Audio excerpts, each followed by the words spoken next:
ಎಲ್ರಿಗೂ ನಮಸ್ಕಾರ. ನನ್ನ ಯೂಟ್ಯೂಬ್ ಚಾನಲ್ಗೆ ಎಲ್ಲರಿಗೂ ಹೃತ್ಪೂರ್ವಕವಾಗಿ ಸುಸ್ವಾಗತ. ಇವತ್ತಿನ ವಿಶೇಷ ಏನಂದರೆ ಭಗವದ್ಗೀತೆಯ 21ನೇ ಮತ್ತು 22ನೇ ಶ್ಲೋಕಗಳನ್ನು ತಿಳಿಸಿಕೊಡೋಣ ಮತ್ತು ಎಲ್ಲರಿಗೂ ತಿಳ್ಕೊಳ್ಳೋಣ. ಇವತ್ತಿನ ವಿಶೇಷ ಏನಂದರೆ ಭಗವದ್ಗೀತೆಯಲ್ಲಿ ಬರುವ ಎಲ್ಲ ಜೀವನದ ಚರಿತ್ರೆಗಳು ಆಗಲಿ ನಮ್ಮ ಜೀವನಕ್ಕೆ ಏನು ಸಂಬಂಧಪಡುತ್ತೆ ಅಂತ ಇವತ್ತು ತಿಳ್ಕೊಳ್ಳೋಣ ಮತ್ತು ಚರ್ಚಿಸೋಣ. ಮತ್ತು ದಿನನಿತ್ಯವಾಗಿ ಶ್ಲೋಕಗಳು ಹೇಳ್ಕೊಂಡೇ ಬಂದಿದ್ದೀವಿ, ನೀವು ಕೇಳ್ಕೊಂಡೇ ಬಂದಿದ್ದೀರಾ. ನಾವು ಇವತ್ತಿನ 22ನೇ ಮತ್ತು 21ನೇ ಶ್ಲೋಕದಲ್ಲಿ ವಿಶೇಷವಾಗಿ ಶ್ಲೋಕಗಳಿವೆ. ಹಾಗಾಗಿ ಸ್ಕಿಪ್ ಮಾಡಲಾರದೆ ವಿಡಿಯೋವನ್ನು ನೋಡಿ ನಿಮ್ಮ ಜೀವನದ ಬಗ್ಗೆ ಏನಾದರೂ ಸ್ವಲ್ಪ ತಿಳ್ಕೊಳ್ಳೋಕೆ ಮತ್ತು ಅರ್ಥಪೂರ್ಣಕವಾಗಿ ತಿಳಿಸಿಕೊಳ್ಳೋಕೆ ಯೂಸ್ ಆಗುತ್ತೆ ಅಂತ ಒಂದು ಉದ್ದೇಶದಿಂದ ಹೇಳ್ತಾ ಇದ್ದೀನಿ. ಮತ್ತು ನನ್ನ ಚಾನಲ್ನ ನೀವು ಯಾರು ಸಬ್ಸ್ಕ್ರೈಬ್ ಮಾಡಿಲ್ಲ ಅಂದರೆ ಎಲ್ಲರೂ ಸಬ್ಸ್ಕ್ರೈಬ್ ಮಾಡಿ ಮತ್ತು ನಿಮ್ಮ ಅನಿಸಿಕೆ ಏನಾದರೂ ಇದ್ದರೆ ಕಮೆಂಟ್ ಸೆಕ್ಷನ್ನಲ್ಲಿ ಕಮೆಂಟ್ ಹಾಕಿ. ಮತ್ತು ಇವತ್ತಿನ ಶ್ಲೋಕ 21ನೇ ಮತ್ತು 22ನೇ ಹೇಳೋ ಮೊದಲು ನಾವು ಒಂದು ಕೃಷ್ಣನ ಒಂದು ಶ್ಲೋಕ ಹೇಳುತ್ತೇವೆ. ಆ ಶ್ಲೋಕ ಹೇಳಿದ ನಂತರ ನಾವು ಶ್ಲೋಕವನ್ನು ಪ್ರಾರಂಭ ಮಾಡೋಣ. ಕೃಷ್ಣನ ಶ್ಲೋಕ. ಕೃಷ್ಣಾಯ ವಾಸುದೇವಾಯ ಹರೇ ಪರಮಾತ್ಮನೆ ಪ್ರಣತ ಕ್ಲೇಶನಾಶಾಯ ಗೋವಿಂದಾಯ ನಮಃ. ಈ ಶ್ಲೋಕವನ್ನು ದಿನನಿತ್ಯವಾಗಿ 11 ಬಾರಿ ಜಪ ಮಾಡಿ ನಿಮ್ಮ ಕಾರ್ಯಸಿದ್ಧಿಗೆ ನೀವು ಹೋಗಬಹುದು. ಆಮೇಲೆ ನಿಮ್ಮ ಕಷ್ಟಕ್ಕೆ ಏನಾದರೂ ತಂಟೆವ ತಕರಾರು ಬಂದಾಗ ಈ ಶ್ಲೋಕವನ್ನು 11 ಬಾರಿ ಎಲ್ಲೇ ಒಂದು ಕುಂತು 11 ಬಾರಿ ಜಪ ಮಾಡಿ 5ರಿಂದ 6 ನಿಮಿಷ ನಿಮಗೋಸ್ಕರ ತೆಗೆದು ಈ ಶ್ಲೋಕವನ್ನು 11 ಬಾರಿ ಜಪ ಮಾಡಿದ ನಂತರ ನಿಮ್ಮ ಏನಾದರೂ ಕಷ್ಟ ಅಂತ ಬಂದಾಗ ಅಲ್ಲಿನ ಒಂದು ಯೂಸ್ ಆಗುತ್ತೆ ಈ ಶ್ಲೋಕ. ಇವತ್ತಿನ 21ನೇ ಮತ್ತು 22ನೇ ಶ್ಲೋಕ ಏನಪ್ಪಾ ಅಂದ್ರೆ 21ನೇ ಶ್ಲೋಕ. ವೇದ ವಿನಾಶಂ ನಿತ್ಯಂ ಯೇ ವಿನಯಮಯ ಯಮ ಕಥಂ ಸಂ ಪುರುಷಂ ಪತಾಕಂ ಗೌತೇತಿ ಅಂತಿರ ಕಂ. ಇದರ ಅರ್ಥ ಏನಂದ್ರೆ, ಹೇ ಪಾರ್ಥ, ಆತ್ಮವು ಅವಿನಾಶ, ನಿತ್ಯ, ಅದಕ್ಕೆ ಹುಟ್ಟಿಲ್ಲ, ಕ್ಷಮೆಯೂ ಇಲ್ಲ ಎಂದು ತಿಳಿದವನು ಹೇಗೆ ಯಾರನ್ನಾದರೂ ಕೊಲ್ಲವನು ಅಥವಾ ಕೊಲ್ಲಿಸುವನು. ಅಂದ್ರೆ ಇದು ಒಂದು ಆತ್ಮ, ಅದಕ್ಕೆ ಹುಟ್ಟಿನೂ ಇಲ್ಲ, ಕ್ಷಮೆನೂ ಇಲ್ಲ ಮತ್ತು ಅವಿನಾಶ, ನಿತ್ಯ ಇಲ್ಲೇ ಇಲ್ಲ ಅಂತ ಸಂಪೂರ್ಣವಾಗಿ 21ನೇ ಶ್ಲೋಕದಲ್ಲಿ ಹೇಳಿದ್ದಾರೆ. 22ನೇ ಶ್ಲೋಕ ಏನಪ್ಪಾ ಅಂದ್ರೆ, ವಾಸಂಸಿ ಜೀರ್ಣ ನಿರ್ನಿಯತ ವಿಯಃ ನವಾನಿಗ ಗ್ರಜ್ಞಾತಿ ನರೋಶ್ಚಿತ್ ಪರಾಣಿ ಥ ಶರೀರಾಣಿ ವಿಯ ಜೀರ್ಣತ್ಯ ಜ್ಞಾನಿ ಸಂಯುತಿ ನವಾನಿ ದೇಹಿ.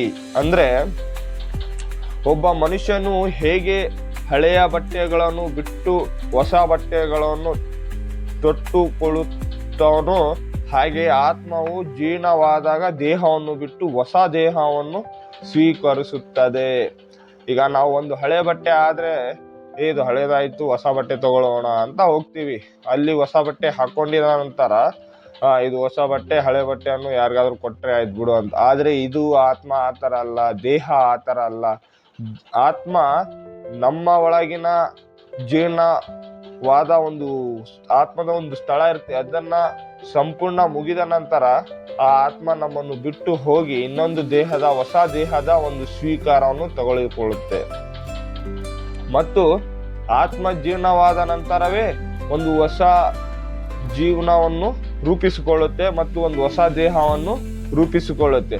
ಮತ್ತೆ ಆತ್ಮ ಎಲ್ಲರೂ ಈಗ ನಾವು ಆಲೋಚನೆ ಈಗ ಆ ಥರ ಅಲ್ಲ. ಈಗ ಹೊಸ ಬಟ್ಟೆ ಬಂದಾಗ ಹೊಸ ಬಟ್ಟೆ ಥರನೇ ಇರುತ್ತೆ, ನಮ್ಗೆ ಹಳೆ ಬಟ್ಟೆ ಹಾಕೊಳ್ಳೋ ಥರ ಫೀಲ್ ಇರಲ್ಲ. ಹಾಗೆ ನಾವು ಹೊಸ ಆತ್ಮ ಹೋಗಿದ ನಂತರ ಈಗ ನಾವೇನು ಮಾಡಿದ್ವಿ, ನಾವು ಯಾವ ಥರ ಹುಟ್ಟಿದ್ವಿ, ಏನೆಲ್ಲ ಮಾಡಿದ್ವಿ, ಅದೆಲ್ಲ ಅದಕ್ಕೆ ಆತ್ಮಕ್ಕೆ ಯಾವತ್ತಿಗೂ ನೆನಪಿನೂ ಇರಲ್ಲ. ಮತ್ತು ಅದಕ್ಕೆ ಆತ್ಮ ಅನ್ನೋದು ಒಂದು ಒಳಗಿನ ಒಂದು ಬೆಳಕು ಇರುತ್ತೆ. ಹಾಗಾಗಿ ಆ ಬೆಳಕು ಮಾತ್ರ ಇರುತ್ತೆ, ಅದಕ್ಕೆ ಏನು ಇರಲ್ಲ. ಆ ಬೆಳಕನ್ನು ನನ್ನ ದೇಹಲಿಂದ ಇನ್ನೊಂದು ದೇಹಕ್ಕೆ ಹೋಗ್ಬೋದು, ಅಲ್ಲಿಂದ ಇನ್ನೊಂದು ದೇಹಕ್ಕೆ ಹೋಗ್ಬೋದು. ಹಾಗಾಗಿ ಈ 22ನೇ ಶ್ಲೋಕದಲ್ಲಿ ದೇಹ ಮತ್ತು ಹೊಸ ಆತ್ಮವನ್ನು ಯಾವ ತರ ಸ್ವೀಕರಿಸುತ್ತೆ ಅಂತ 22ನೇ ಶ್ಲೋಕದಲ್ಲಿ ಸಂಪೂರ್ಣವಾಗಿ ಹೇಳಿದ್ದಾರೆ. ಮತ್ತು ಜವಾತ್ಮನು ದೇಹವನ್ನು ಬದಲಾಯಿಸಬಹುದು. ಎಲ್ಲರೂ ಒಬ್ಬರು ವಾಸ್ತವಾಂಶ ಆಧುನಿಕ ಅಜ್ಞಾನಗಳು ಆತ್ಮದ ಅಸ್ತಿತ್ವವನ್ನು ನಂಬುವುದಿಲ್ಲ. ಆದರೆ ಹೃದಯದಿಂದ ಬರುವ ಚೈತನ್ಯದ ಮೂಲವನ್ನು ವಿವರಿಸಲಾರರು ಇವರು ಸಹ. ಆದರೆ ಹೃದಯದಿಂದ ಬರುವ ಶೈವಶ್ವದಿಂದ ಬಾಲ್ಯಕ್ಕೆ, ಯೌವನಕ್ಕೆ ಮತ್ತು ಯೌವನದಿಂದ ವೃದ್ಧಾಪ್ಯಕ್ಕೆ ದೇಹದಲ್ಲಿ ಒಂದೇ ಸಮಾನೆ ಆಗುವ ಬದಲಾವಣೆಗಳನ್ನು ಸ್ವೀಕರಿಸಬೇಕಾಗುತ್ತದೆ. ಮುಪ್ಪಿನಲ್ಲಿ ಬದಲಾವಣೆಯು ಮತ್ತೊಂದು ದೇಹಕ್ಕೆ ಆಗುತ್ತದೆ. ಇದನ್ನು ಹಿಂದೆ ಒಂದು ಶ್ಲೋಕದಲ್ಲಿ ಹೇಳಿದ್ದಾರೆ. ಅಂದ್ರೆ 23ನೇ ಮತ್ತು 24ನೇ ಸಂಚಿಕೆಯಲ್ಲಿ ಇನ್ನಷ್ಟು ದೇಹದ ಬಗ್ಗೆ ಹೇಳಿದ್ದಾರೆ. ಅವಾಗ ಏನಂತಾರೆ ಗೊತ್ತಾ, ಬಾಲ್ಯನೂ ಬರುತ್ತೆ, ಯೌವನ ಬರುತ್ತೆ, ಯೌವನದಿಂದ ವೃದ್ಧಾಪ್ಯಕ್ಕೆ ಬರುತ್ತೆ ಮತ್ತು ಮುಪ್ಪು. ಅಂದ್ರೆ ಮನುಷ್ಯ ಈಗ ನಾವು ಏನಾದ್ರೂ ಒಂದು ವಸ್ತು ತಗೊಂಡಿ ಅಂದ್ಮೇಲೆ, ಒಂದು ಕೆಬ್ಬಣದ ವಸ್ತು ತಗೊಂಡಿ ಅಂದ್ಮೇಲೆ ಅದು ಸತತವಾಗಿ ಒಂದು 10-20 ವರ್ಷ ಇರ್ಬೋದು, ಆಮೇಲೆ ಅದನ್ನ ತುಕ್ಕಿಡಿಯುತ್ತೆ. ಹಾಗೆಯೇ ಫಸ್ಟ್ ಬಾಲ್ಯ, ಆಮೇಲೆ ಯೌವನದಿಂದ ವೃದ್ಧಾಪ್ಯ, ಆಮೇಲೆ ಮುಪ್ಪು ಅಂತ 22ನೇ ಶ್ಲೋಕದಲ್ಲಿ ಸಂಪೂರ್ಣ ಜ್ಞಾನವನ್ನು ಕೊಟ್ಟಿದ್ದಾರೆ.